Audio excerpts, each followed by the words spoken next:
한국 영향력이 일본보다 커. 하지만 우려되는 것들. 사람들에게 가장 인기 있는 콘텐츠 중 하나는 각 분야 순위를 따져보는 겁니다. 세계에서 가장 강력한 전차는 우리나라 군사력 순위는 같은 국방 분야부터 국내 대학의 세계 랭킹이나 대중문화 영향력 등 분야도 다양합니다. 최근 미국의 순위 조사 전문 매체 어스 뉴스 앤 월드 리포트가 이를 모두 포괄한다고 볼 수 있는 조사 결과를 하나 내놨습니다. 바로 국가 순위입니다. 종합 순위. 한국 85개국 중 20위. 위표에서 보시면 아시겠지만 우리나라는 영향력과 기업가 정신, 문화적 영향력 등에서는 상대적으로 높은 평가를 받았지만 반면 사업 개방성과 모험심, 사회적 목적 등에서는 낮은 점수를 받았습니다. 전체 평점은 85개국 중 20위였습니다.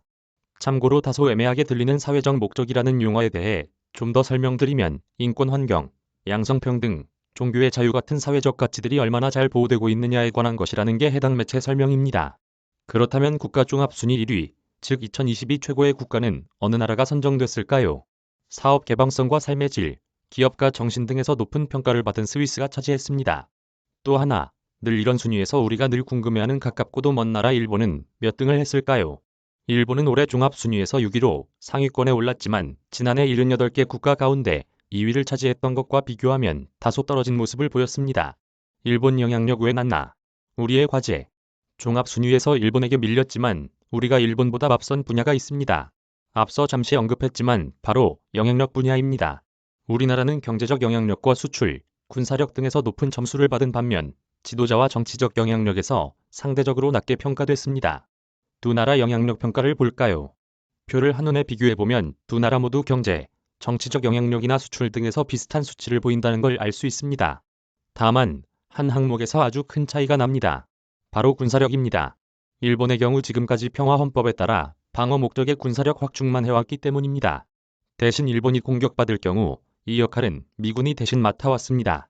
하지만 일본 정부가 지난달 16일 내각회의를 통해 국가안전보장전략 등 3대 안보문서 개정을 결정하면서 상황이 달라질 걸로 보입니다. 3대 안보문서란 중장기 일본 안보와 외교, 방위 전략을 결정하는 핵심 문서를 말합니다. 여기서 가장 눈에 띄는 것은 반격 능력 보유를 명기한 점입니다. 일본은 자국 또는 밀접한 관계에 있는 타국이 공격을 받을 경우 정 미사일 거점 등을 타격할 수 있도록 했습니다.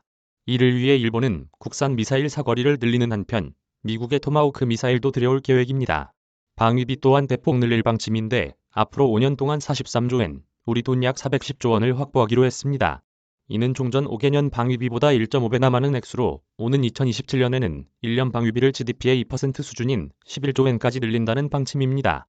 이대로라면 미국, 중국에 이어 세계 3위의 방위비 지출국이 됩니다. 영향력 지표에서 앞으로 일본의 군사력 항목 추격은 피할 수 없을 걸로 보입니다. 역사적, 지정학적으로 일본과 경쟁적 관계를 가질 수밖에 없는 우리나라의 입장을 고려한다면 그냥 무심코 지나칠 일은 아닙니다.